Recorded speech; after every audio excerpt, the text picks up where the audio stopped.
Most people think being chosen means being favored. But I'm here to tell you, being chosen means being tested. You'll be misunderstood, isolated, broken. Because chosen ones don't live like everyone else. They are trained in pain, refined in fire. And if that sounds like your life, this message is for you. Before we dive in, make sure to subscribe to the Watchman's Voice.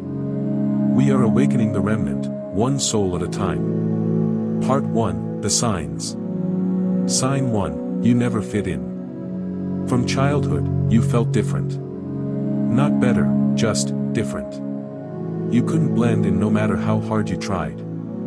That's not rejection, it's divine separation. Sign 2, you attract spiritual attacks. The enemy doesn't waste bullets. If you're always under pressure, attacked in dreams, or life always seems like a battlefield, it's because your light disturbs darkness. Sign 3, you carry heavy emotions. You feel things deeply, joy, pain, loss, truth. That's because God uses your sensitivity as a spiritual radar. You're wired to discern what others can't see. Sign 4, you face delay and hardship. Chosen ones are always trained in wilderness before they're released to the world. Like Moses. Like Joseph. Delay isn't denial, it's preparation. Sign 5, you're drawn to truth. You can't tolerate lies or fake energy. You crave truth, meaning, and purpose. You hunger for God, even when you don't understand Him. Sign 6, you help others, even when you're broken. Your soul is built to uplift. You don't know why, but you're always giving, even when you're the one who needs help. Sign 7, you've had visions, dreams, or encounters. You felt things you can't explain. Seen things in dreams.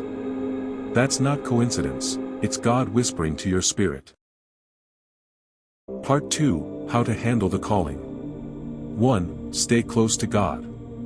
You'll never survive the calling without the one who called you. Pray. Fast. Meditate on His word. 2, guard your spirit. Be mindful of who you allow around you. Not everyone can walk with the chosen one. 3.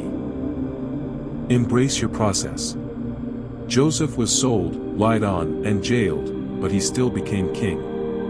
If God told you the process, you'd probably run. He only shows the promise, and walks you through the fire to get there. 4. Don't isolate, connect. The enemy wants you to feel alone. But you're part of a remnant. Stay connected to communities like this one. So now I ask you, if you were in Joseph's shoes, betrayed, forgotten, falsely accused, would you still trust God? Because the chosen don't give up. They rise. Even when no one claps. Even when it hurts. Even when they're alone. Because they know, they're not just chosen. They're called, for such a time as this. Comment below, I am chosen. Like, share, and subscribe to join the family of the awakened. This is the Watchman's Voice. And your destiny is greater than your pain.